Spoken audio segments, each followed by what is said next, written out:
राधे राधे मेरे प्यारे भाइयों बहनों माताओं व बंधुओं, संस्कार की बातें चैनल में आपका स्वागत है। बंधुओं, आज माघ मास गुरुवार के दिन मैं आपके लिए लाई हूँ भगवान विष्णु की कथा। बंधुओं, माघ मास और गुरुवार दोनों ही भगवान विष्णु को अति प्रिय है। माघ मास में गुरुवार के दिन यदि आप भगवान विष्णु की इस कथा को सुनते हैं तो भगवान विष्णु आपकी हर मनोकामना शीघ्र पूरी करेंगे। बंधुओं, मन में सच्ची निष्ठा, पूर्ण विश्वास अवश्य रखें और एकाग्र मन से ही इस कथा को सुने ताकि आपकी हर इच्छा शीघ्र पूरी हो सके। बंधुओं, यदि आपने हमारे चैनल को अब तक सब्सक्राइब नहीं किया तो जरूर करें और बेल आइकन दबाना ना भूलें ताकि आपको हमारी आने वाली सभी वीडियोस की जानकारी सबसे पहले हो सके। बंधुओं, वीडियो को पूरी सुनने के बाद कमेंट बॉक्स में जय विष्णु भगवान जरूर लिखें। बोलो विष्णु भगवान की जय हो। भगवान विष्णु कहते हैं, राजन, कृकल वैश्य सब तीर्थों की यात्रा पूरी करके अपने साथियों के साथ बड़े आनंद से घर की ओर लौटे। वे सोचते थे, मेरा संसार में जन्म लेना सफल हो गया, मेरे सब पितर स्वर्ग को चले गए होंगे। वे इस प्रकार विचार कर ही रहे थे कि एक दिव्य रूपधारी विशाल काय पुरुष उनके पितामहों को प्रत्यक्ष रूप से बांधकर सामने प्रकट हुए और बोले, वैश्य, तुम्हारा पुण्य उत्तम नहीं है, तुम्हें तीर्थ यात्रा का फल नहीं मिला, तुमने व्यर्थ ही इतना परिश्रम किया। यह सुनकर कृकल वैश्य दुख से पीड़ित हो गए। उन्होंने पूछा, आप कौन हैं जो ऐसी बात कह रहे हैं? मेरे पितामह क्यों बांधे गए हैं? मुझे तीर्थ का फल क्यों नहीं मिला?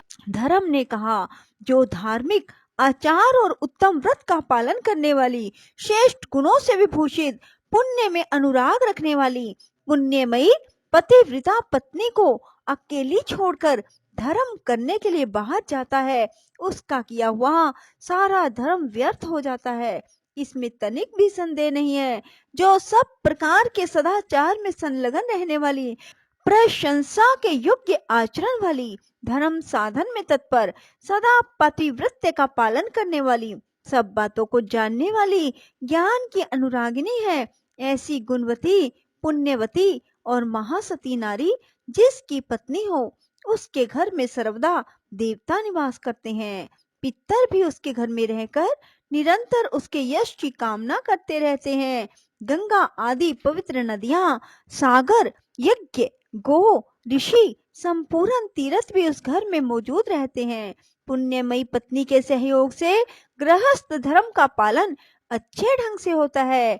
इस भूमंडल में गृहस्थ धर्म से बढ़कर दूसरा कोई धर्म नहीं। वैश्य, गृहस्थ का घर यदि सत्य और पुण्य से युक्त हो तो परम पवित्र माना गया है। वहां सब तीर्थ और देवता निवास करते हैं। गृहस्थ का सहारा लेकर सब प्राणी जीवन धारण करते हैं। गृहस्थ आश्रम के समान दूसरा कोई उत्तम आश्रम मुझे दिखाई नहीं देता। जिसके घर में साध्वी स्त्री होती है, उसके यहाँ मंत्र, अग्निहोत्र, संपूर्ण देवता, सनातन धर्म, दान, आचार सब मौजूद रहते हैं। इसी प्रकार जो पत्नी से रहित है, उसका घर जंगल के समान है। वहां किए हुए यज्ञ तथा भांति भांति के दान सिद्धिदायक नहीं होते। साध्वी पत्नी के समान कोई तीर्थ नहीं, पत्नी के समान कोई सुख नहीं। संसार से तारने के लिए, कल्याण साधन के लिए पत्नी के समान कोई पुण्य नहीं। जो अपनी धर्म परायणा सती नारी को छोड़कर चला जाता है, वह मनुष्य में अधम है। गृह धर्म का परित्याग करके तुम्हें धर्म का फल कहाँ मिलेगा? अपनी पत्नी को साथ लिए बिना जो तुमने तीर्थ में स्नान और दान किया, उसी दोष से तुम्हारे पूर्वज बांधे गए हैं। तुम चोर हो और तुम्हारे ये पितर भी चोर हैं, क्योंकि इन्होंने लोलुपतावश तुम्हारा दिया हुआ श्राद्ध का अन्न खाया है। तुमने श्राद्ध करते समय अपनी पत्नी को साथ नहीं रखा था।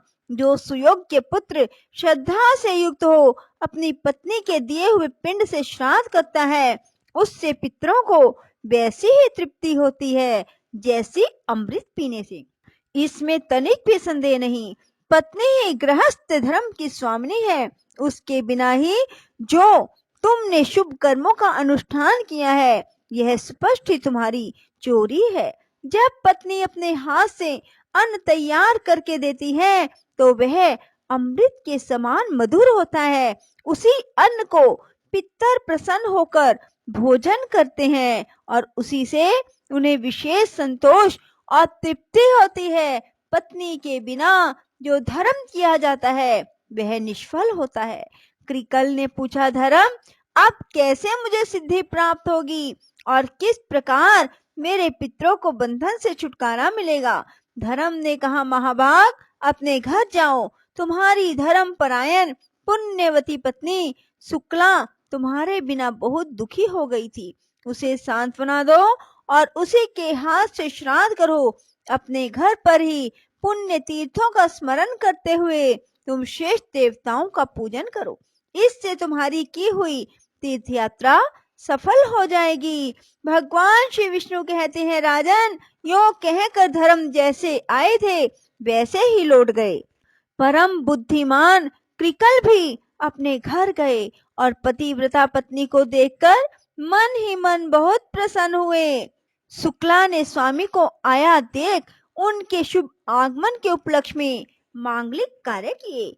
इसके बाद धर्मात्मा वैश्य ने धर्म की सारी चेष्टा बतलाई। स्वामी के आनंददायक वचन सुनकर महाभागा शुक्ला को बड़ा हर्ष हुआ। उसके बाद कृकल ने घर पर ही रहकर पत्नी के साथ श्रद्धा पूर्वक श्राद्ध और देव पूजन आदि पुण्य कर्म का अनुष्ठान किया। इससे प्रसन्न होकर देवता, पितर और मुनिगण विमानों के द्वारा वहां आए और महात्मा कृकल और उसकी महानुभावा पत्नी दोनों की सराहना करने लगे। मैं, ब्रह्मा और महादेव जी भी अपनी अपनी देवी के साथ वहां गए। संपूर्ण देवता उस सती के सत्य से संतुष्ट थे। सब ने उन दोनों पति पत्नी से कहा, सुव्रत, तुम्हारा कल्याण हो, तुम अपनी पत्नी के साथ वर मांगो। कृकल ने पूछा, देववरों, मेरे किस पुण्य और तप के प्रसंग से पत्नी सहित मुझे वर देने को आप लोग पधारे हैं? इंद्र ने कहा, यह महाभागा शुक्ला सती है। इसके सत्य से संतुष्ट होकर हम लोग तुम्हें वर देना चाहते हैं। यह कहकर इंद्र ने उसके सतीत्व की परीक्षा का सारा वृतांत थोड़े में कह सुनाया। उसके सदाचार का महात्म सुनकर उसके स्वामी को बड़ी प्रसन्नता हुई। हर्ष उल्लास से कृकल के नेत्र डबडबा आए। धर्मात्मा वैश्य ने पत्नी के साथ समस्त देवताओं को बारंबार साष्टांग प्रणाम किया और कहा, महाभाग देवगण, आप सब लोग प्रसन्न हो। तीनों सनातन देवता ब्रह्मा, विष्णु, शिव हम पर संतुष्ट हो। अन्य जो पुण्य आत्मा ऋषि मुझ पर कृपा करके यहाँ पधारे हैं वे भी प्रसन्नता प्राप्त करें। मैं सदा भगवान की भक्ति करता रहूं। आप लोगों की कृपा से धर्म तथा सत्य में मेरा निरंतर अनुराग बना रहे। इसके बाद अंत में पत्नी और पितर के साथ मैं भगवान श्री विष्णु के धाम में जाना चाहता हूँ। देवता बोले, महाभाग एवं अस्तु, यह सब कुछ तुम्हें प्राप्त होगा। भगवान श्री विष्णु ने कहा, राजन, यह कहकर देवताओं ने उन दोनों पति पत्नी के ऊपर फूलों की वर्षा की, ललित, मधुर और पवित्र संगीत सुनाया। वर देकर वे उस पतिव्रता की स्तुति करते हुए अपने अपने लोक को चले गए। इस परम उत्तम और पवित्र उपाख्यान मैंने पूर्ण रूप से तुम्हें सुनाया। राजन, जो मनुष्य इसे सुनता है वह सब पापों से मुक्त हो जाता है। स्त्री मात्र को शुक्ला का उपाख्यान श्रद्धा पूर्वक सुनना चाहिए। इसके श्रवण से वह सौभाग्य, स्थित्व, पुत्र पौत्रों से युक्त होती है। इतना ही नहीं, पति के साथ सुखी रहकर वह निरंतर आनंद का अनुभव करती है। बोलो विष्णु भगवान की जय हो। राधे राधे। जय श्री कृष्णा।